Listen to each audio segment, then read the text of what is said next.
सबसे बुरा हाल चंद्रबाबू नायडू और नीतीश कुमार का होगा और शिंदे का होगा। आज लिख लो, मैं बता रहा हूं, शिंदे, अजीत पवार, इन लोगों की पार्टी ये तोड़ेंगे। किसको छोड़ा है? चुनाव आयोग तो नौकर है, नौकर को आप भड़का चोर बनाना चाहते हो। इनके पास कब्रिस्तान, शमशान, ईद, बकरीद, जिन्ना, पाकिस्तान, ये सब मुद्दे। खैरात बांटोगे चुनाव के पहले तो वो जनता का पैसा नहीं जा रहा है। आप जो 2 करोड़ का मंच बना करके जाते हो, जनता का पैसा नहीं जा रहा है। अब हमको बताओ, 6 साल अटल जी, 11 साल मोदी जी, 300 पहले था। आज इनके पास संख्या भी नहीं है। ये मुद्दों को हमेशा उलझा के रखने की इनकी प्रवृत्ति। इन्होंने कोई एक रिफॉर्म की बात बोलो। नोटबंदी के बाद दोबारा चर्चा हुई, जीएसटी के रिफॉर्म पर फिर कभी बातचीत होती है, जाली नोट पर कभी दोबारा बात हुई कि क्या आया, क्या नहीं आया, कितना नहीं आया, कहाँ है। ब्लैक मनी पर बातचीत हुई, 15 लाख रुपये पर बातचीत हुई, ब्लैक मनी लाने पर कोई चर्चा हुई। आप किसी मुद्दों को, 2 करोड़ नौकरी पर फिर दोबारा चर्चा हुआ, रिजर्वेशन पर चर्चा हुआ, जाति जनगणना पर चर्चा हुआ। आप किसी मुद्दों को उठा करके देख लो, कोई भी मुद्दा, आपको लगेगा कि किसी भी परिस्थिति में ये बस इनके पास 2 मुद्दे हैं। एक मुद्दा है बांटो राज करो। अंग्रेज और हिटलर ने जिस तरीके से राज किया था, फूट डालो शासन करो, एक इनके पास ये मुद्दा है।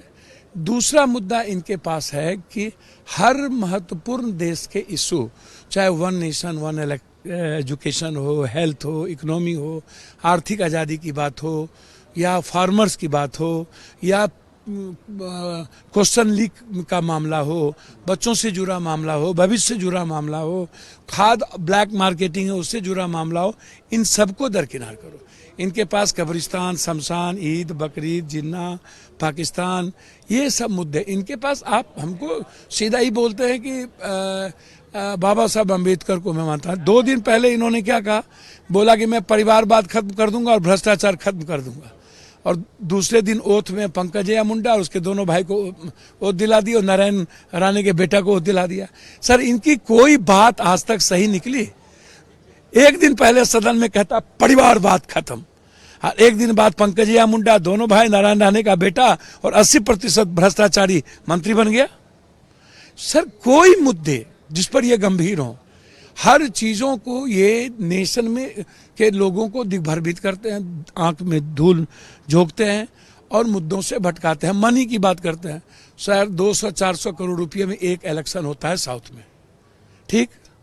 सबसे ज़्यादा यदि आप मनी को करना चाहते हो तो आप एक कानून लाओ, चुनाव आयोग के लिए एक बजट दे दो और उसको बोलो कि जैसे अन कंट्री में, जर्मनी है, अमेरिका है, अन कंट्री में जहाँ पर डेमोक्रेसी जिंदा है, जहाँ पर वन नेशन वन नहीं है, जहाँ वन नेशन है चाइना, रूस, आप वहाँ की डेमोक्रेसी देखो कहाँ ख़त्म है। आप क्या डेमोक्रेसी खत्म करना चाहते हो? आप संघीय व्यवस्था पर हमला करना चाहते हो? आप अलग अलग विविधताओं की जो संस्कृति देखने को मिलता है, क्या उसको खत्म करना चाहते हो? क्या हिटलर रूल होगा? क्या देश में दूसरी कोई बातचीत नहीं होगी?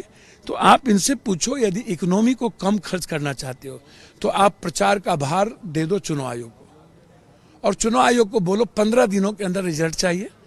आप सभा आप करिए, उस मंच पर आप लाइए, एक सभा कीजिए या 4 सभा, 6 सभा करो, 6 विधानसभा में, और सबको बोलो उस मंच पे जाए, अपनी बात रखे, जनता जिसको वोट देना हो दे, क्लियर करे।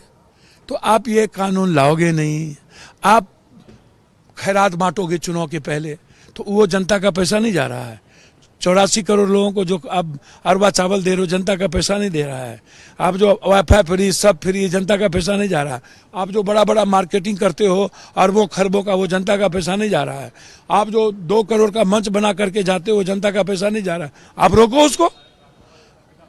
मतलब 362 इनको पूरना नहीं है, संविधान बदलना नहीं है, बस मुद्दे को भटका के रखना है। और एक आप व्यक्ति की गणेश परिक्रमा करो और एक ही व्यक्ति के बारे में बोलते रहो। बस सदन इसी के लिए, एक व्यक्ति के लिए इनके पास कोई व्हील नहीं है। इसीलिए इनको जर्मनी से, यूरोप से, अन कंट्री से सीखना चाहिए और चाइना और रूस को देख लेना चाहिए, क्षेत्रीय पार्टी को।